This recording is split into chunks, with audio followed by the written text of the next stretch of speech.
Hi everyone, this is Jim. Welcome to this postmortem of my Blitz game number 513. My opponent played e4 here, and I went with knight f6, trying to play the Alekhines defense. And instead of marching on with e5, which is the main move, he played knight to c3. You see that's the second choice here in the database.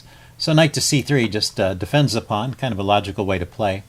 And I could try to continue to attack the e-pawn with the move d5, the second choice here, and that's probably more in the spirit of the Alekhines defense, but I have no idea what's going on after that move, so I decided at this point just to transpose into an e4, e5 opening, and so we get the four knights defense, which is interesting. It shows why it's sometimes useful to know some of these lesser played openings. The four knights is not such a common opening, but if you can transpose into it, it's a fine opening for black, so nothing for black to worry about. So this is a decent way to play.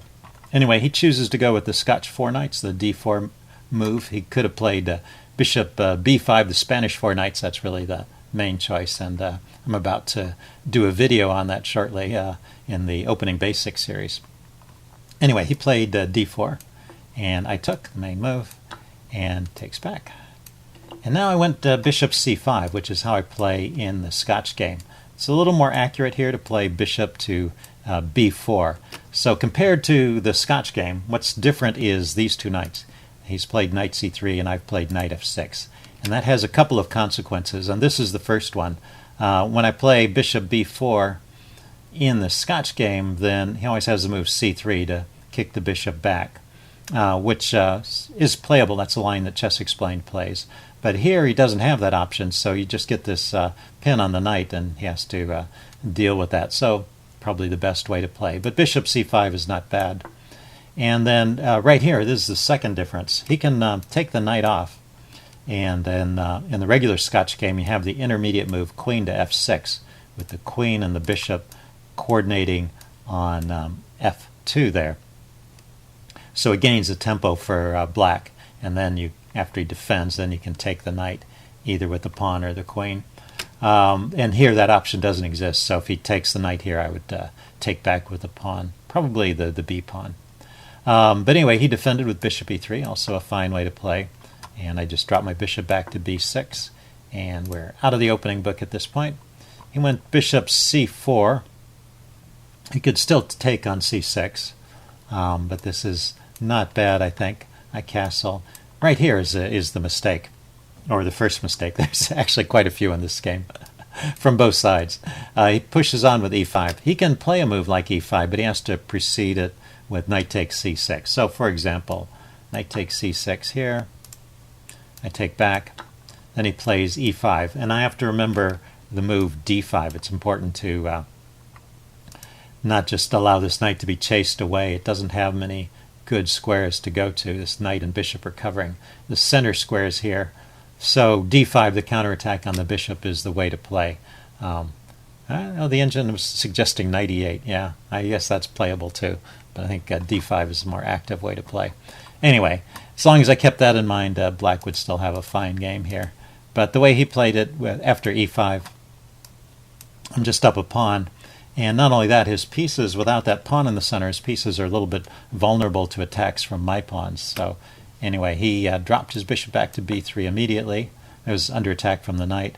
And now I could go ahead with d5. I wasn't so sure about this during the game because he's got three pieces focused on the d5 square, and I only have two defenders. So if he could move this knight with tempo, he could maybe get a tactic against that d5 pawn. So I played a little more cautiously. I played c6. You see this still keeps a winning edge for me, so nothing horrible. He castled. I go d5. And now he goes queen d2, which allows me to play this tactic I played in the game. It's kind of a double pawn push type of tactic. You push this c-pawn forward to chase the knight out of the way, and then you can push the d-pawn forward and fork those two pieces. So this is just winning a piece here. Although what's interesting is the evaluation did not shift that much, right? It went from minus 1.6 to minus 2.3. So it doesn't mean like I'm getting a whole piece for nothing. It would go to minus 5 if I would manage to just win a piece free and clear and still keep my pawns. So he's getting something back. And what he gets is a lot of complications. So, but I go for it. If I'm going to win a piece, it's hard for me to resist. So c5, he tries bishop to g5, getting out of the fork in advance, and I grab his knight. And he takes this pawn. I was kind of, oh yeah, that pawn is still defended. But that's a good active post for his knight. Gets one of his pawns back, and he's putting pressure on my position already, even though he's a piece down. Okay, so I drop back, knight e to d7, defending. He plays rook a to e1. Just activating his pieces. I go h6, kicking the bishop. He throws in this check, chasing my king to the corner, supported by the rook there. And then he takes on h6, sacrificing a second piece. And even still, the evaluation is still around -3. So, he's down 2 pieces, but he has some pawns now. I don't have the pawn advantage anymore. He's gotten back some pawns, and my king position is completely opened up. And I have to place carefully here. So this knight move here is the only move. Well, that's the only legal move, so that's not hard to find. And then rook e4. And there's only one move here to keep the advantage, which this one, and I had to think about it for a little bit, but it's also a pretty natural move, knight d to f6. So nothing too terrible so far, and I'm just keeping this comfortable edge where I'm just up material. But his attack continues. He goes rook f to e1, doubling on the e file. And now I start to make some mistakes here. But the most accurate moves are a little bit tricky to find. Bishop to c5, though. I should have thought of that one. That's a good idea. You just want to try and trade off his attacking pieces. What I was worried about in this position is I have 2 pieces that are not really participating, and I was trying to find ways to activate them, which is in general a good idea. So not a bad concept. It's just that bishop to c5 here would have been a little better. Also, bishop to g4 could have been played instead of knight to g4, getting the bishop off the back rank. But I just wasn't sure what the bishop was doing there, whereas the knight to g4, I thought this is more forcing because it hits his queen. But you see, already he's getting back into the range of a playable game with the rook takes g4. So this is kind of an interesting sequence. He can take that knight, and I take back. So it seems like he's just given up the exchange in addition to being down. Starting off down 2 pieces, then he gives up the exchange. Seems like that's overwhelming material. But now he has this interesting move, bishop c4.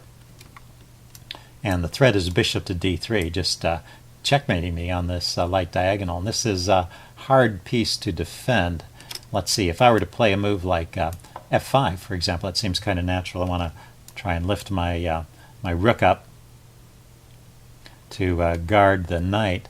Knight to g6 is mate. So, okay, so that move is right out. What else could I have tried here? Now, there's only 3 moves that actually work. So bishop to f5 is one of them, immediately giving back a piece. Rook to g8 is another one, sacrificing the exchange back. Or d3. So those 3 moves are the ones that keep my advantage. And those are not very natural moves.